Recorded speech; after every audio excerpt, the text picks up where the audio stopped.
What's going on, guys? It's Filthy and I'm back with another video. Today I think I've got the fastest T16 build in the game. This thing's absolutely amazing. It's so filthy, it's so fast, it's so casual. I absolutely love it. Now we're not going to use Ingeome, but we're going to have almost unlimited teleport. We're going to be able to run super fast if we don't fancy teleporting, over 150% move speed. We're not going to use Bane of the Trapped, we're not going to use Bane of the Powerful. We've got absolutely no numlock trick at all.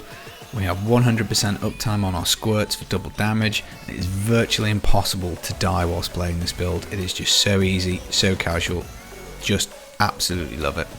So guys, this is my T16 Mega Mages build. And before we jump in, I just want to say welcome to anybody who's new to the channel. Hit that subscribe button if you haven't already done so. As always guys, a thumbs up is greatly appreciated.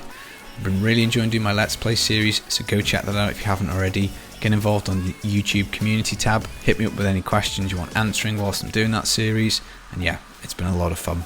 So before we jump in and look at the gear guys, I just don't want you to get the wrong end of the stick. I've got 1,000 points in paragon, I've got a couple of augments, they're very low, and you'll look at the gear and you might think it's pretty nice because there are a couple of primal pieces in there, but bear in mind my sheet damage is only 900k, so I'm missing both crits off my ring, I'm missing crit damage off my gloves, they're not even ancient, so I've only got 12 out of 13 ancient slots. I've only got one crit roll on my other ring, missing crit chance on my braces, and I've only got one crit roll on the squirts, and it's crap, it's fairly low. So this gear, whilst it might all look ancient, and as I say, I've got primal pants and primal shoulders, don't worry, the gear requirements are not particularly massive. I also don't have any essence on my weapon, so that's again another pretty significant damage increase that I could get. So as I say, sheet damage 900k and we're absolutely flattening T16. Now with the gear disclaimer out the way, let's go through what we're going to be doing. So it is a skeletal mage build. Singularity is the best rune for this, so we basically empty all of our essence to summon up a mage that deals a ton of damage. So the basic premise of mages is the more essence you have, the more powerful they are. Now this counts for when you actually activate them, so you need this essence figure to be as high as possible. You also need as much in this essence globe as possible. The higher up the globe, the more damage you do, so you want to be casting it at full, and you will see from the footage we've got full essence all the time. Essence comes back, essence comes back, essence comes back, no problem at all with this being at max level. All of your mages will be super juiced and you'll have 10 out at all times. So we're going to get 10 out at all times because of the Circle of LOD WOL. This can go in the cube or you can wear it, it's just a case of whichever way around your rings roll. But we basically now get 2 skeletal mages when we cast it, and they last an extra 4 seconds. So that's really helpful for keeping them out at 10, so 10 mages at all times. And also it's they last longer, so really nice. So the mages themselves are going to be buffed by the Scythe of the Cycle, so we get up to 400% on secondary skills. Mages is a secondary skill, so all of them hit like a truck. All we have to do is have bone armor active, so we've got bone armor on the bar. It's available whenever we want it, so once it's activated, that's fine.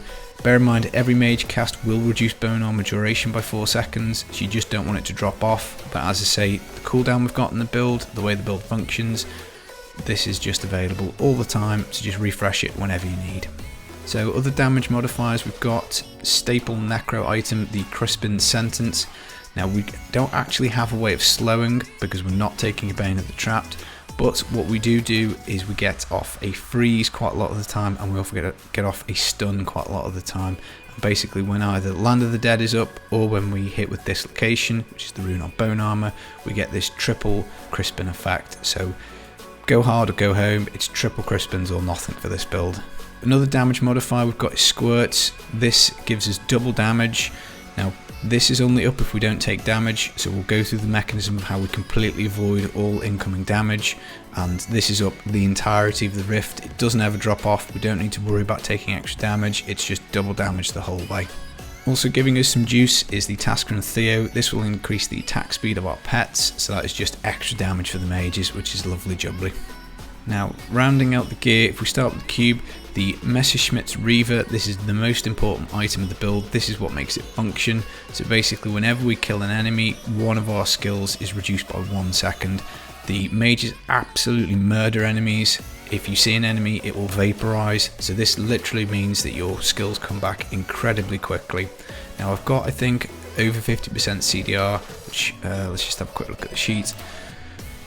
Yeah, 55% CDR anyway, so obviously we've got quite a lot. With this Multishot Reaver, what it means is that any skill on a low cooldown refreshes practically instantly, provided you're killing enemies. So Bone Armor and Teleport come back really quickly, but also Land of the Dead and also Simulacrum, which we've got, which are both big cooldown skills, come back really quickly. Now also supporting cooldown, we've got Leoric's Crown in the cube. This is going to give us double the effect of the gem. We're going to take a cooldown gem on our helm, so we're going to get 25% cooldown from that. Now looking at the helm, we're going to take an Andariel's Visage. This is because it can roll with physical damage, so we get an extra 20% physical, which is really nice.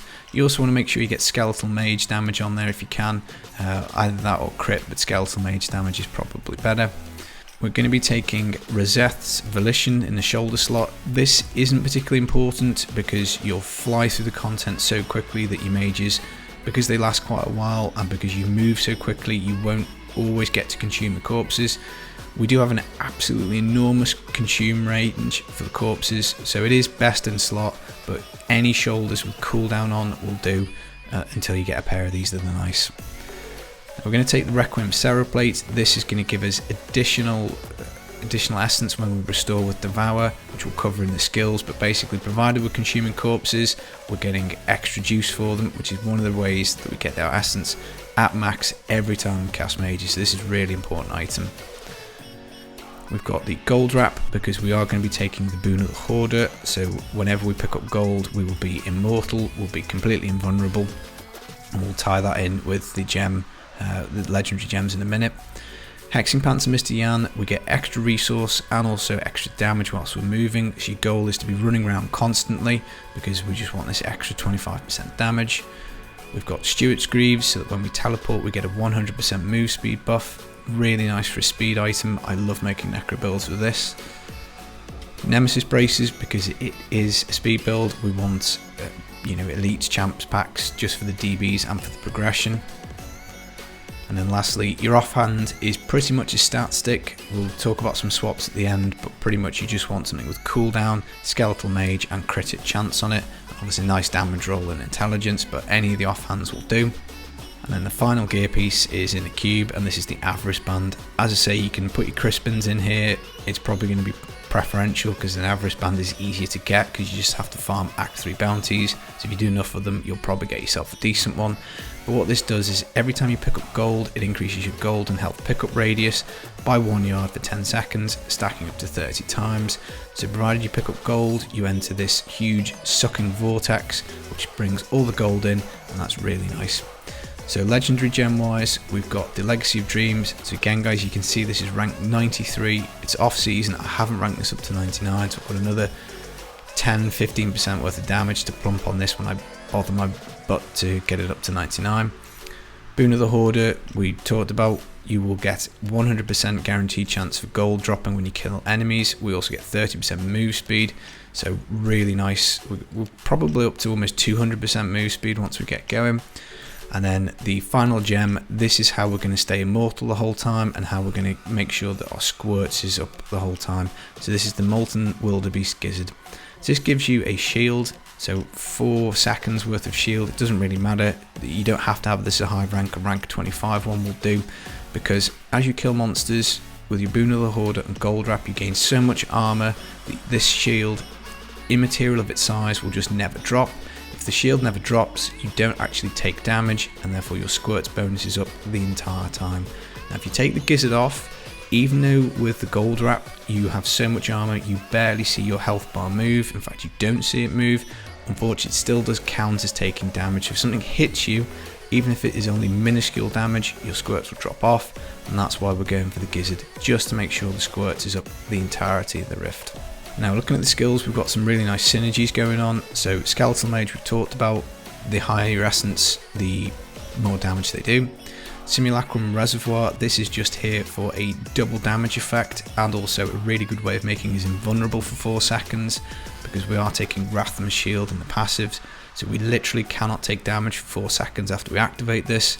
So Situationally, if you need to use simulacrum to just, let's say you haven't picked up gold for a little bit, you don't have your gold wrap bonus up and you're worried about taking damage and your squirts dropping off, pop it, Wrathman's shield will come up, you'll get 4 seconds of invulnerability, which is really nice, and also your mages will be doubled, so you'll cast 4 of them at once, and because of the rune reservoir they will also hit twice as hard because your maximum essence pool will get doubled as well. You can use this as much or as little as you want, you don't have to use it, and obviously if you do activate it, the Mercyschmidt Reaver procs will go into this skill as well as the others. I tend to piggyback this with Land of the Dead, which we'll talk about when we get to that, but it's there. Situationally you can use it to avoid damage, and it does give you a nice damage buff.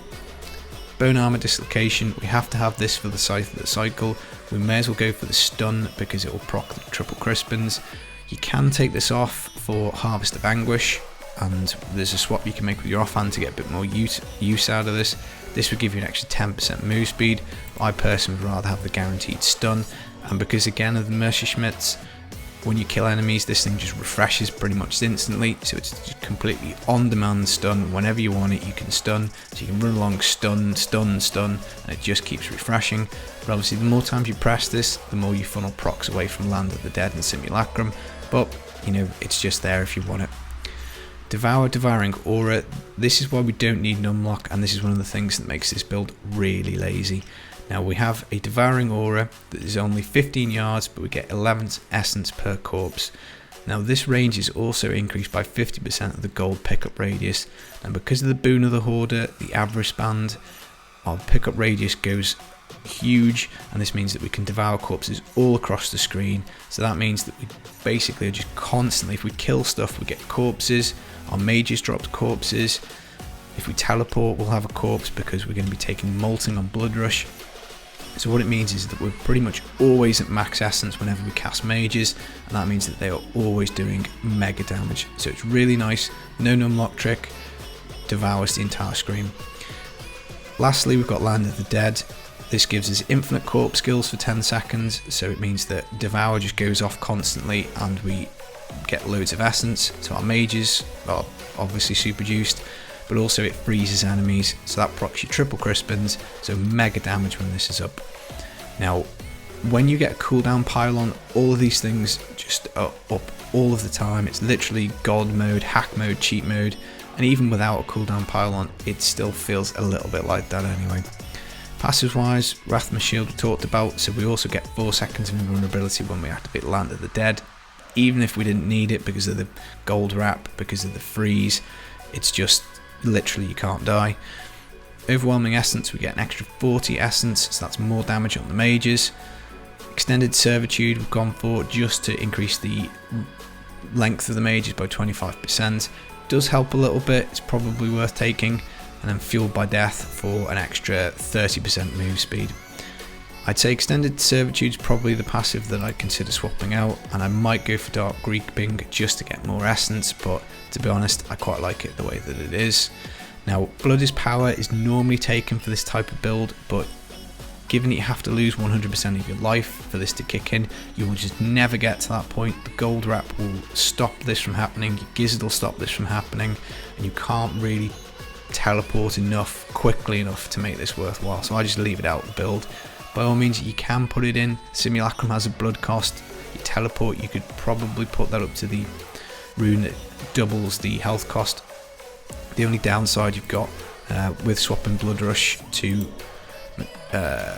Metabolism is that you'll funnel more procs into this because it's got 2 charges. It's just more procs from your Messerschmitts that go to other things. So I like Molten because you get the corpse, it pairs with Devour, but by all means you can swap it if you want. But yeah, they're the passives, they're the skills that I like. So in terms of swaps, if let's say you want to take off Dislocation on Bone Armor, you can go for Harvest of Anguish. That's a cold skill, so you can proc your lost time and you can get up to an extra 50% move speed. The downside that I see with that is that you will, because it's a cold skill, you'll slow the enemy because of the lost times. You will proc the first part of Crispins, but you won't proc the second because it's not a stun. And also you have to keep using your Bone Armor. It's every 5 seconds that stacks of your lost time drop off, so it's going to encourage you to press Bone Armor more. That's going to mean less Messerschmitts funneling into Land of the Dead and Simulacrum. but you know, it's absolutely fine. You can play around with it, particularly if you get a really nice lost time. You might want to go that way. Now the other swap that we've got is that let's say you're not quite hitting the cooldown, you can wear a Vigilante Belt. That will give you an extra 8% cooldown roll. You would then have to take off your Andariel's Visage, put on your Leorix, and your gold wrap would go in the cube, because unfortunately you can't cube the 8% cooldown on the Vigilante Belt. So I've mucked around with that one as well. So in terms of playstyle, when you jump into the Rift, what you want to do is first off activate Land of the Dead when you see some enemies. That will freeze them, it will give you infinite corpses for Devour, and then you can just start pumping out mages. But make sure that you activate Bone Armor before you do, because you want your Scythe of the Cycle 400% multiplier. Now I tend to play it by ear, given the density and given the pylons that I get as to when I press Land of the Dead and when I press Simulacrum. I'll pretty much just keep doing Land of the Dead. As soon as it's up, I'll activate it again, and I'll try and work out whether I'll need a go Simulacrum or not. Now obviously, if I did get better gear and I push my damage number up, and if I augmented this or I have more paragon, you might get to the point where you just simply don't need to press Simulacrum at all, ever, because you're crushing stuff so quickly that Land of the Dead is coming back almost instantaneously. But unfortunately, I'm not at that luxury because I don't have quite good enough gear. Now, stats wise, you need to make sure you've got points in max essence for your paragon, but other than that, cooldown is going to be your #1 stat priority.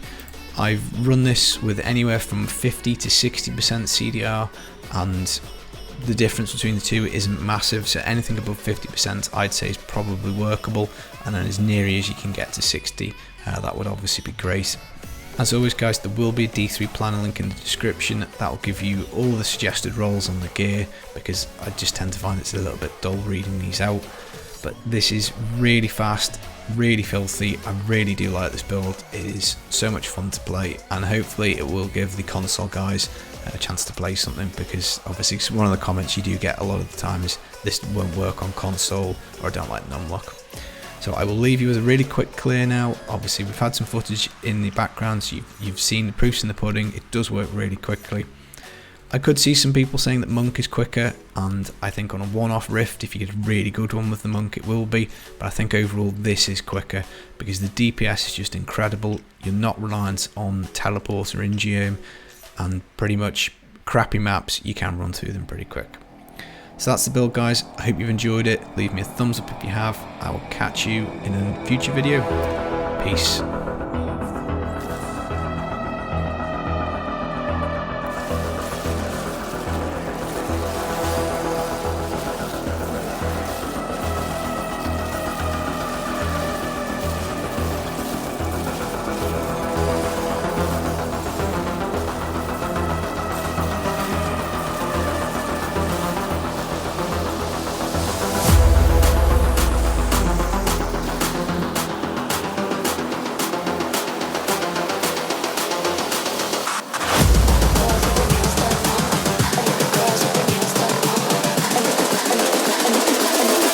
Girls with their nails done now.